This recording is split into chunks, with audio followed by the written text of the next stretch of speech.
Dios te bendiga y continuamos entonces meditando en la profesión de fe de acuerdo al catecismo de la Iglesia Católica y estábamos viendo en el video anterior la escritura, cómo la Iglesia, qué papel tiene la escritura o la Biblia dentro de la fe de la Iglesia. Vimos entonces cómo interpretarla correctamente, leyendo siempre cada texto dentro del contexto general del libro. Segundo, leyéndolo siempre desde la fe que conocemos. Tercero, basando o tratando de entender qué importancia tiene ese mensaje para mí en el plan de salvación. Y ahora vamos a ver cómo interpretarla de una manera que ya personal, ya no tanto buscando la explicación oficial de un texto, sino buscando qué me dice eso a mí, cómo yo puedo leerla para que me dé a mí entonces una enseñanza y una presencia de Dios. Continuamos entonces en la presencia del Señor en el nombre del Padre, del Hijo y del Espíritu Santo. Amén. Y una vez más, mi dulce amado Padre, te pedimos como siempre que tu Espíritu Santo nos ilumine con su gracia, con su amor. Nos permita, Señor, gozarnos en la revelación que tú nos das en tu palabra. En cómo esta palabra, Señor, te hace cercano y nos enseña a escuchar tu voz. Cómo nos da fortaleza, cómo nos da alivio, cómo nos da alegría. Dulce amado Padre, que tu Espíritu Santo nos capacite a comprender y vivir todo esto. En el nombre del Padre, del Hijo y del Espíritu Santo. Amén. Nos quedamos en el párrafo 114 y ahora vamos para el párrafo 116. El sentido de la escritura. ¿Cómo vamos entonces? Ya vimos que hay que leerla en su contexto, hay que leerla dentro de la tradición y enseñanza de la iglesia y hay que leerla entendiendo cuál es su mensaje en el plan de salvación. Pero ¿cómo yo puedo sacarle ese sentido dentro del plan de salvación? ¿Cómo yo puedo leerla que me haga sentido a mí? Cuando tú leas la palabra, siempre te recomiendo que comiences por los evangelios. ¿Okay? Porque si comienzas por los evangelios y luego sigue por todas las cartas de Pablo hasta llegar al Apocalipsis, si quieres no leas todavía el Apocalipsis, pero lee todo eso, Hechos de los Apóstoles y todas las cartas de Pablo, Pedro y demás. Es la mejor manera, la más sencilla, porque está escrito en un lenguaje y un estilo literario mucho más familiar para ti. Ya para leer el Antiguo Testamento, que también hay que leerlo, ya te recomiendo, como te dije antes, que tomes un poquito de cursos bíblicos, tomes un poquito quizás de utilizando el app de Verbum, o simplemente puedes tomar de estas clases, por ejemplo, en el Instituto de Teología de San Pablo, online, totalmente gratuito. Te da excelente formación de cómo tú lees la palabra y te da un desglose bíblico del Antiguo Testamento, de qué sentido tiene esa escritura, ese evento en la vida de ese patriarca, qué importancia tiene en el plan de salvación. Hay muchísimos recursos católicos en línea, gratuitos, que te pueden ayudar. ¿Ok?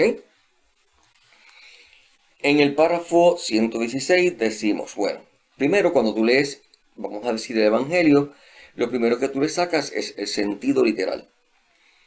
Si ustedes han visto, si no lo han visto, se lo recomiendo, porque está muy buena, la serie The Chosen. Podemos ver ahí bien bonito mucho esto, como tú estás viendo un evento y estás viendo, bueno, Jesús sanó a un ciego. Y tú puedes ver el sentido literal de la Biblia. Jesús venía caminando, venía de tal pueblo, iba a tal pueblo, en tal camino se encontró con fulano, él le dijo estas palabras y él le contestó estas palabras e hizo este milagro. Sentido literal, como si estuviera leyendo una historia. ¿Okay? Ese sentido es bien sencillo, tú lo lees y lo podemos interpretar porque estamos acostumbrados a leer de esa manera. Es importante porque me familiariza entonces con aquellas cosas que Jesús hizo con los apóstoles y con nuestra historia de la salvación. Así que vamos a leer ese libro de esa manera. Los evangelios se pueden leer todos literalmente. Las cartas de Pablo se pueden leer todas literalmente. El Apocalipsis no lo puedes leer literalmente porque tiene un género literario totalmente diferente, el género apocalíptico. En el Antiguo Testamento, en el Génesis, en el Éxodo, en el libro de Reyes, etcétera, los Macabeos, tiene mucho histórico y hay mucho que eso que es literal, que tú lo lees literalmente y ya. Así que leemos el sentido literal primero para ver qué pasó, qué me dice la historia. Cuando yo leo un texto, yo lo voy a leer por primera vez de esa manera. ¿Qué me dice ahí que pasó? ¿Ok? Luego que yo lo leo así, que ya me familiaricé con los eventos, voy a sacarle entonces el sentido espiritual, voy a sacarle la enseñanza. Y para sacar la enseñanza, lo primero que tenemos que utilizar es lo alegórico. El Evangelio de Mateo utiliza muchísimo el sentido alegórico, lo que se llama tipología. Tipología es, fíjate cómo Dios escogió el autor del Génesis para hablar de la historia de tal patriarca, porque, por ejemplo, Abraham, porque las cosas que Abraham pasó y vivió ya eran como una preparación para que entendiéramos lo que le iba a pasar a Jesús. Eso es lo que se llama una tipología. Cuando Jesús, después de resucitado, se le aparece a los dos discípulos que iban de camino a Emaús, dice bien claramente que él empezó a explicarle todo lo que las escrituras y los profetas hablaban sobre él. Entonces tú dices, pero es que en ningún lugar en el Antiguo Testamento se habla de Jesús, ¿no? Entonces, ¿a qué se refiere? Porque en figuras típicas, en tipología, ya se estaba anunciando lo que él sería. Cuando se habla del ser el siervo de Dios en Isaías, ya describe su pasión. Cuando leemos en los Salmos, ¿ok? Ya leemos sobre su pasión. Cuando vemos la figura de Moisés, vemos lo que el Mesías sería, porque el Mesías sería un mejor, un superior Moisés. Cuando vemos la historia de Adán, Jesús sería el nuevo Adán. Entonces, aunque no te menciona el nombre de Jesús, hay un sentido de enseñanza que te deja ver, por eso es que es así. ¿Ok? Tú lo haces todo el tiempo. Si tú miras a un hijo, qué sé yo, un nieto, tú miras a uno de tus nietos y dice, por ejemplo, yo tengo uno que se llama Sammy, y Sammy corre, brinca y trepa por todos lados. Cuando yo lo veo, yo digo, es que es igualito a su papá. Y si el papá dice, ay, pero que este muchacho no se está quieto, digo, de tal palo, tal astilla. Yo podría haber visto en la conducta de mi hijo mayor, veo reflejado cómo sería y puedo entender entonces luego mejor por qué la personalidad de mi nieto. ¿Ok? Si yo miro entonces pues el Antiguo Testamento y yo entiendo cómo esa figura, oye, pero es que esto mismo le pasó a Jesús después, o esto mismo, Elías, fíjate qué cosa, resucitó a un niño, y Cristo resucitó a más de una persona. ¿Okay? Y Elías le hizo ¿verdad? O Dios a través de Elías multiplicó el aceite de la viuda y la harina para que nunca no muriera de hambre. Y fíjate qué cosa, Cristo vino, multiplicó los panes, cambió el agua en vino, etc. O sea, tú empiezas a ver y dices, fíjate, estos eventos históricos, Dios escogió que se narraran en el Antiguo Testamento para que nos sirvieran de base para entender las cosas que Jesús iba a hacer y cómo Jesús, al hacer lo que hizo, estaba cumpliendo toda una promesa de Dios. Eso es lo que significa tipología.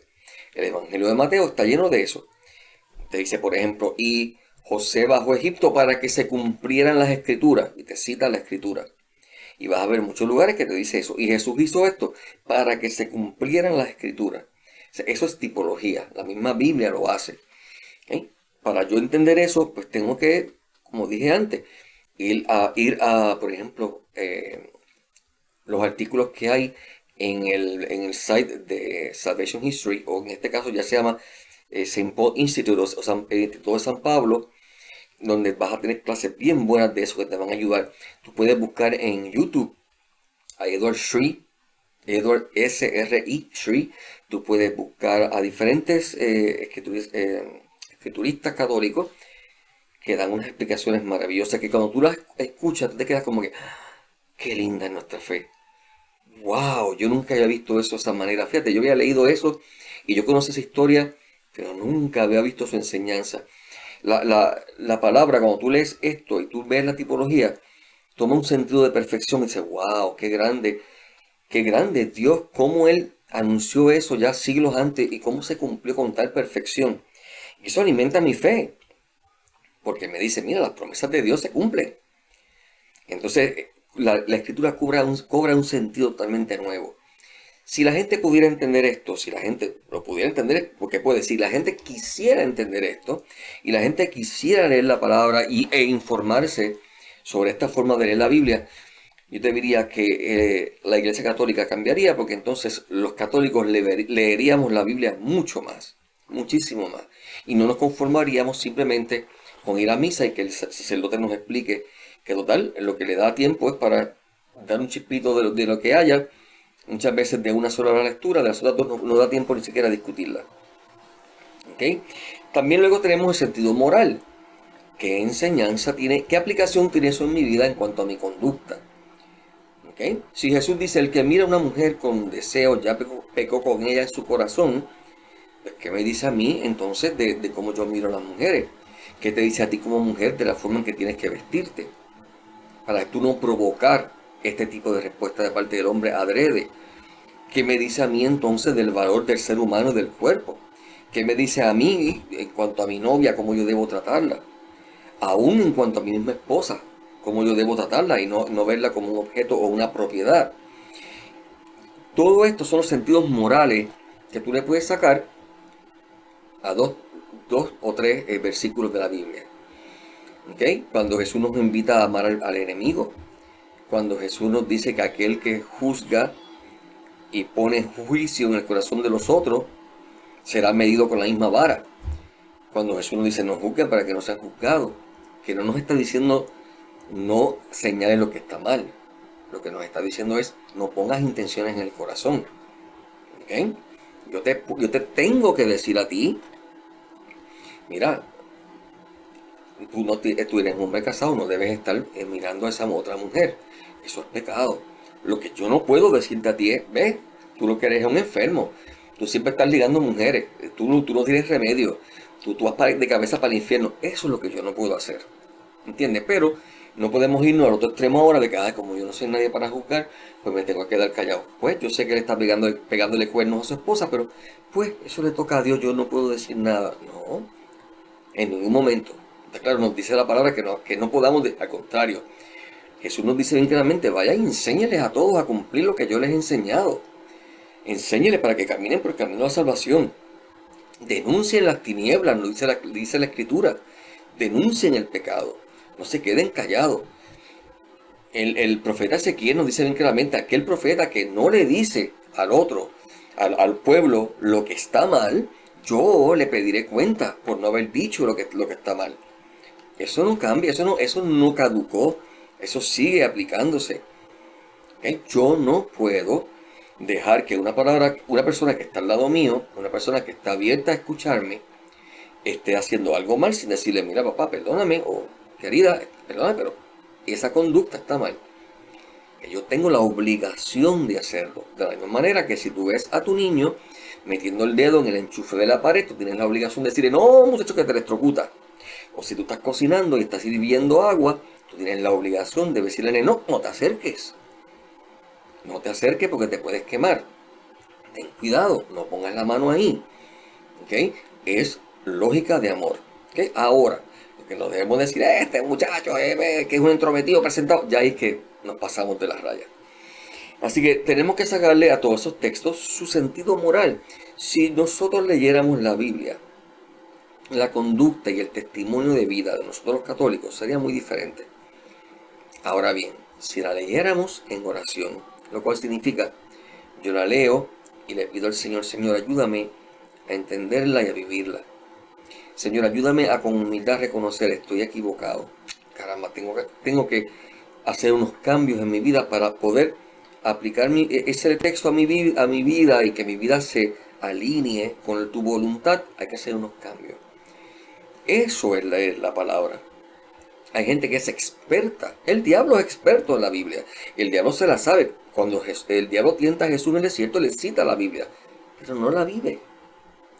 Entonces, una vez más, tenemos extremos. Aquel que la lee y que la estudia, pero no la aplica, y lo que sirve entonces es de escándalo para los demás. Y aquel que ni la lee, ni no sabe, vive como le da la gana, porque se cree que Dios se va a adaptar a él y que Dios siempre le va a perdonar y le va a comprender y se acabó. Y entonces tenemos que evitar esos dos extremos. Yo tengo que leer la palabra para que la palabra realmente haga fruto en mí, para que esa palabra me ayude entonces a mí a cambiar.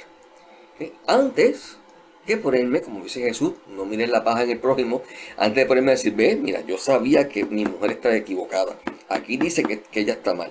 ¿Ok? No, primero mira a ver qué te dice a ti. Sacar el sentido moral. Y luego, como dijimos, sacar el sentido anagógico. Sacar el sentido de, ok, si Daniel en el pozo de los leones estaba allí y los leones estaban rugiendo, Dios no lo sacó del pozo, pero le protegió. Y él salió victorioso.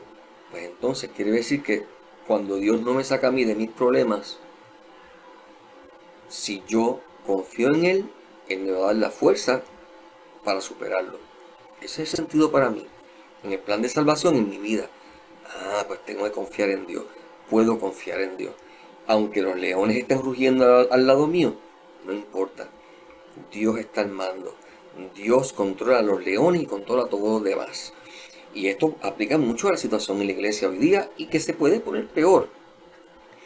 Porque si nosotros tuvimos a un papa como fue Juan Pablo II, a un papa como fue Benedicto, y mucha parte del clero no quiso escuchar y no quiso aplicar en su vida lo que se enseñó, podemos entonces luego entender que Dios pueda decir, yo voy a permitir entonces ahora confusión, ustedes quieren confusión, yo voy a permitir confusión, para que entonces tengan que volver a mí arrepentidos y decir, ok, vamos a enderezar nuestra vida, vamos a enderezar nuestra conducta porque no estamos viviendo lo que estamos predicando. Así que la confusión es parte de muchas veces del castigo de Dios. Lo vemos en la historia del pueblo de Israel, una vez más, sacando el mensaje anagógico, que significaba que el Señor castigaba al pueblo de Israel cuando le era infiel. Porque el pueblo de Israel podía reconocer y decimos, mira, estamos como ovejas sin pastor. No tenemos profetas nada más que falsos profetas. ¿Por qué? Porque hemos pecado, porque no hemos escuchado, porque hemos endurecido el corazón. Ok, pues entonces, ¿cómo eso lo aplico a mí? Igualmente, tengo que tener ese cuidado de que yo no esté con el corazón duro. Eso es leer la palabra, no como quien lee un libro para hacerse el genio, sino como quien busca humildemente un diálogo con Dios. ¿Ok? Dice en el párrafo 119, todo lo dicho sobre la interpretación de la Escritura queda sometido al juicio definitivo de la Iglesia, que recibió de Dios el encargo y el oficio de conservar e interpretar la palabra de Dios. Así que mi interpretación siempre tiene que estar dirigida por la Iglesia, y eso incluye obispos, papas o sacerdotes, quien sea. Nadie puede interpretar la palabra por encima o por fuera de la enseñanza que tenemos de hace 2000 años. En el párrafo 120 dice, la tradición apostólica hizo discernir a la Iglesia qué escritos constituyen la lista de los libros santos. Esta lista integral es llamada el canon de las Escrituras. En otras palabras, de donde sacamos los 27 libros del Nuevo Testamento y los 46 libros del Antiguo Testamento, a través de la tradición, usando la tradición como guía, como hemos dicho otras veces, la Iglesia cogió todos los libros que estaban disponibles, los analizó, y este sí, y este no, y este sí, y este no. Y alguna gente dice, ve, lo que dicen este no es porque la Iglesia sabía que no le convenía, y por eso no, es porque este no, lo que dice son disparates. Que no van con el resto de la enseñanza, que no van con todo lo que la Iglesia sabe. Por lo tanto, no van. ¿Ok? Ah, pero ¿cómo yo sé que no lo sacaron? Porque es que es un libro que lo que está diciendo no guarda ninguna relación con nada más. Es así de sencillo, no guarda ninguna relación. Lo que está diciendo ahí no hace sentido. Inclusive, aunque no conociera el resto de la Biblia, no hace sentido por sí solo. Pues obviamente no se incluyó. ¿Ok? Entonces, tenemos que tener eso claro y saber entonces que estos 46 libros del Antiguo y 27 libros del Nuevo fueron escogidos por la Iglesia bajo la luz del Espíritu Santo, usando la tradición como guía. Que luego entonces, de los 1500, vino entonces y Martín Lutero empezó a sacar libros, y de hecho sacó algunos y tuvo que volver a ponerlos, porque no lo dejaron sacarlo por completo. Él quería sacar Hebreo, no lo dejaron. Él quería sacar Apocalipsis, no lo dejaron. Pero empieza a sacar libros bajo diferentes excusas y pretextos. Y entonces las Biblias que no son hechos por católicos van a tener 7 libros menos. Pero no es porque nosotros la añadimos, porque nosotros la hicimos. ¿Okay? Estas iglesias modernas que dicen, ustedes le añadieron, no vieron existir hasta hace 20, 30, 40, 50 o 100 años atrás. ¿De qué hablan? ¿Cómo pueden decir, nosotros somos los que tenemos la Biblia verdadera, ustedes tienen la falsa? ¿Pero cómo tú sabes eso? ¿De dónde tú sacas eso? Si por 1500 años de la historia de la humanidad y historia de la iglesia no había más que la misma que tenemos hoy día. ¿Okay? Históricamente eso es una realidad que se puede comprobar. El Antiguo Testamento, bien claro, dice en el párrafo 121, no ha sido revocado. El Antiguo Testamento hay que leerlo porque el Antiguo Testamento nos da claridad y nos da luz para interpretar el Nuevo.